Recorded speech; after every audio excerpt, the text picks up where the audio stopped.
All right, today we are going to learn about lifecycle management. So the lifecycle management is associated with storage account. Let's click storage account. We'll create one storage account. Let's click on create. Let's select the storage account type. We'll select the blob storage. Here, let's select LRS, and I'll keep rest of the settings as default. Click on review and create. Validation is in progress. Let's wait. Let's click on create. All right, our resource is ready. That is storage account. I'll go to my resource now.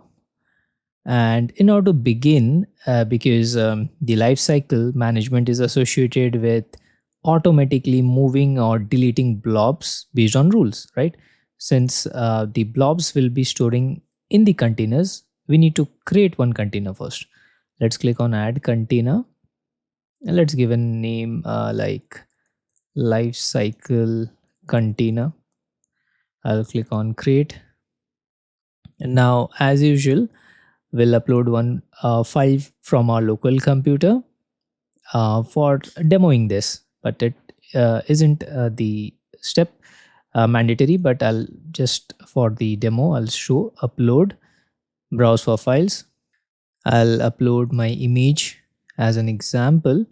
So in real life projects, your container may have thousands of blobs here, right?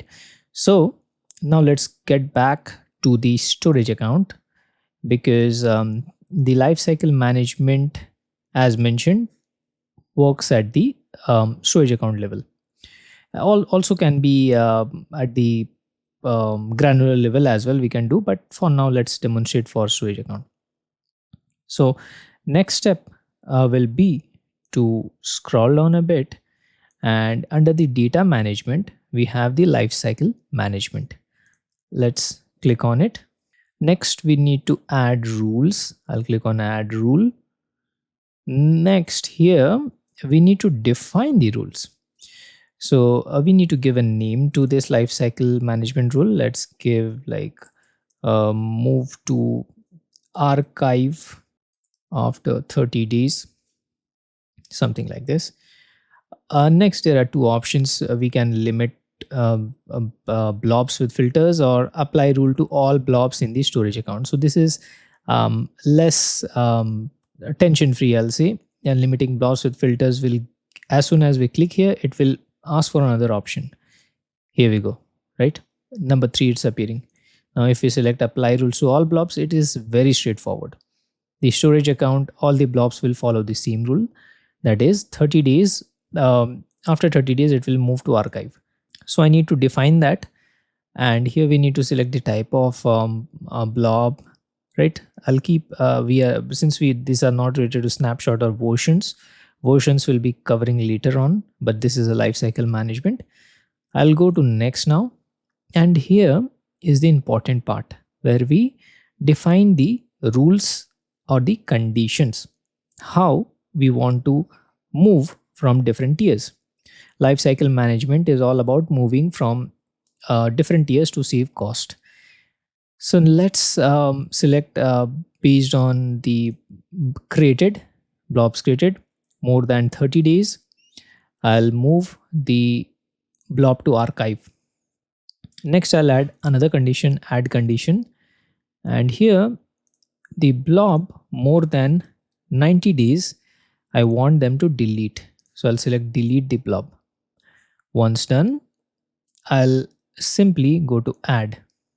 So it's successfully updated lifecycle rules.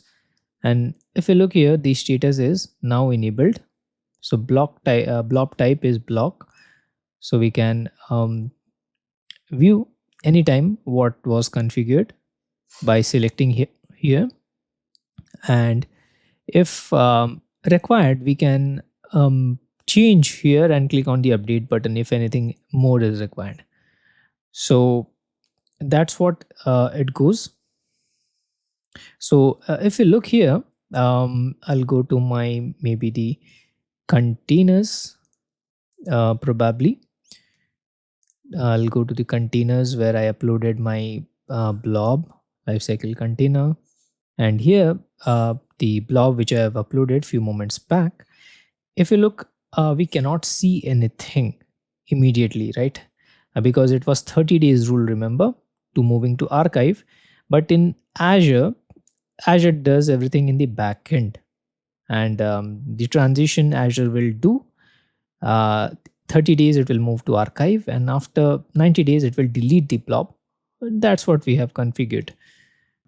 So if we look at the lifecycle management here, the rules are pretty straightforward, based like 30 days move to archive, and if the created date is more than 90 days, it will simply delete it. Anytime if we don't require any kind of rule, I'll click on the um, kind of like delete here. So now it will just move to archive. The blobs won't be deleted. I'll click on update. So that's how we can edit the lifecycle rules as well as required. And if we look at the code view, it's kind of JSON. In the back end, it has done, though we have implemented from the GUI, that is Azure portal, but in the back end, these codes are written, right? So that's what it goes for a lifecycle management. Basically, lifecycle management helps us automatically move or delete blobs based on rules. So thank you so much for watching. Let's meet in our next lecture.